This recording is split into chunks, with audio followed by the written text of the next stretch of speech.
এবং ধন্যবাদ আমাদের মিডিয়া ইনচার্জ তুষার ঘোষ মহাশয়কে। আপনারা জানেন বা শুনেছেন যে আমাদের মাননীয় মন্ত্রী সাধ্বী নীলাঞ্জনা জ্যোতি মহাশয়া আজকে আমাদের মাঝে উপস্থিত আছেন। তিনি মূল বক্তা। আমার কাজ গৌড় চন্দ্রিকা করা। আপনারা জানেন যে দিল্লিতে আমি একটি বিস্তৃত প্রেস কনফারেন্স করেছি। মাননীয় মন্ত্রীর পর আমাদের সম্মানীয় বিরোধী দল নেতা শ্রী শুভেন্দু অধিকারী তিনি বাংলায় আপনাদেরকে সম্বোধিত করবেন। আপনারা জানেন যে মনরেগা নিয়ে, অর্থাৎ যেটাকে বাংলায় 100 দিনের কাজ বলে, সেই 100 দিনের কাজের বকেয়া নিয়ে একটা নাটক চলছে।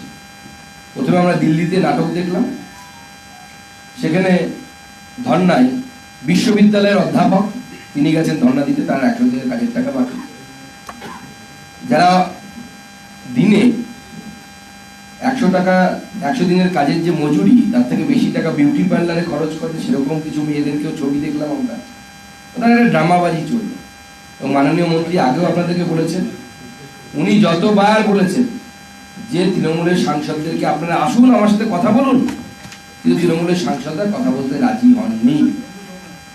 আজকে এই পরিস্থিতি কেন হয়েছে, এর যদি মূলে যাই আমরা, যে 100 দিনের কাজে এমজি এর কাজে একের পর এক দুর্নীতির অভিযোগ উঠেছে। এই দুর্নীতিটা হতো না যদি রাজ্য সরকার কেন্দ্রের কথা মতো প্রতি জেলাতে দিশার মিটিং ডাকত। দিশার মিটিং এই বিষয়গুলো আলোচনা করার জায়গা ছিল। সেখানে যেহেতু এমপিরা থাকতেন, এমপি সভাপতি দিশার মিটিংয়ের, স্বাভাবিকভাবে বিজেপির যেহেতু 18 জন এমপি জিতেছিল, রাজ্য সরকার প্রথম থেকেই চায়নি যে দিশার মিটিং হোক। আর যদি এই দিশার মিটিং হতো তাহলে পরে কিন্তু আজকে এই ঘটনা ঘটতো না। সমস্ত কিছু কিন্তু ওখানেই আলোচনা করে সেখানেই আটকে দেওয়া যেত। আজকে মাননীয় মন্ত্রী বলবেন কয়েকটা জেলা ঘুরে ঘুরে 4 কোটি টাকার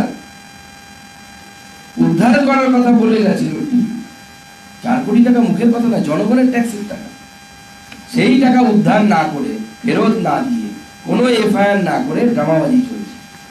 আজকে রাজভবন এবং হাইকোর্ট সংলগ্ন এলাকা, যে এলাকায় 144 ধারা জারি থাকে, আমরা এই প্রশ্ন ছুড়ে দিতে চাই রাজ্য বিজেপির তরফ থেকে যে 144 ধারার মধ্যে কিভাবে অভিষেক ব্যানার্জি অবস্থান বিক্ষোভ করছেন 144 ধারা দিয়ে? পুলিশ কি তাকে রুটিন পারমিশন দিয়েছে?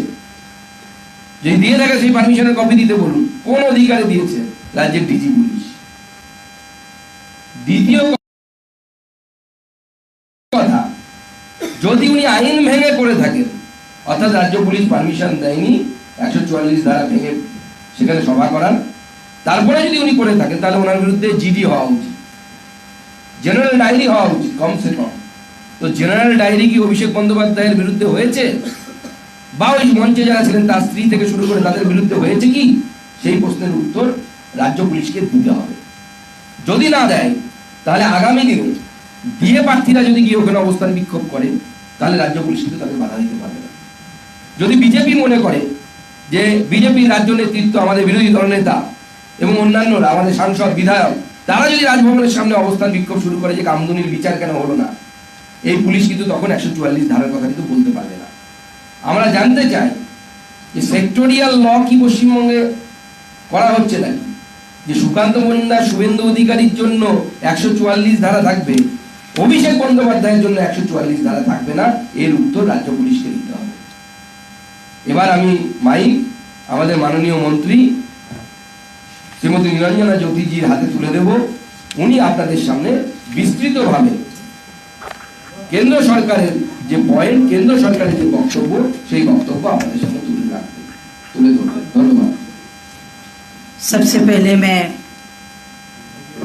महिषासुरमर्दिनी माँ काली को प्रणाम करती हूँ और आप सबका मैं बहुत बहुत अभिनंदन करती हूँ।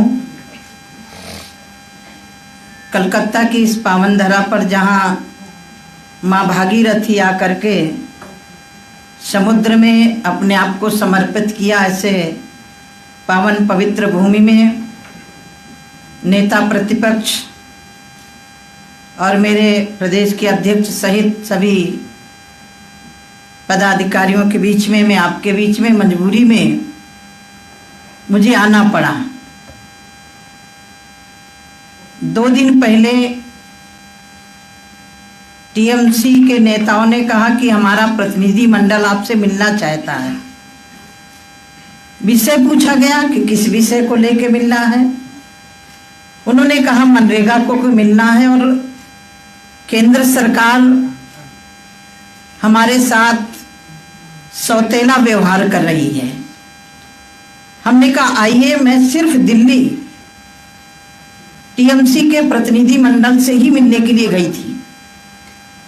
मेरे पास बहुत काम था, काम छोड़ करके गई थी। मैंने कहा आप अपना तय कर लीजिए कितने लोग मिलेंगे। उन्होंने कहा हम 5 लोग मिलेंगे, क्योंकि ज्यादा लोग में बातचीत नहीं हो पाएगी। मनरेगा में जो गड़बड़ियां हुई हैं हम अपने तथ्य रखेंगे। 15 मिनट के बाद वापस मेरी पीएस अनुरमा जी और मेरे एडिशनल पीएस सौरव जी लगातार संपर्क में थे। एडिशनल पीएस के हमारी पीएस के रूम में आकर के वार्तालाप हो रही थी। फिर बोले हम लोग 10 लोग मिलेंगे।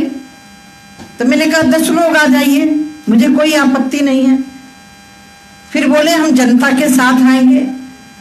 मैंने कहा भाई आपने जो इशू उठाया है मनरेगा का, आपके सेक्रेटरी बैठे, आपके प्रदेश के मंत्री बैठे और दोनों के बीच में वार्तालाप होनी चाहिए। जहाँ गड़बड़ियां की हैं उनको आप पूरा करिए, हम पैसा देने के लिए तैयार हैं। फिर 15 मिनट के बाद 7 बजे के लगभग मेरे पास सूचना आती है कि नहीं, पहले जनता मिलेगी, क्योंकि इनके कार्यकर्ता गए हुए थे। मैंने कहा नहीं, जिस विषय को लेकर के मेरे पास आप बैठे हैं, पहले उस विषय पर आपके डेलीगेट जो आपका आया है उसके साथ में बैठ के बात करूंगी। फिर बाद में आधे घंटे बाद 7:30 के बाद मेरे पास सूचना आती है कि हम सारे सांसद मिलेंगे। मैंने कहा पूरे सांसद आ जाइए, मुझे कोई दिक्कत नहीं है। मैंने तत्काल अपने ऑफिस में व्यवस्था करवाई कि सारे सांसद आ रहे हैं। फिर उसके बाद महुआ मित्रा जी मेरी पीएस के रूम में जाती हैं और कहती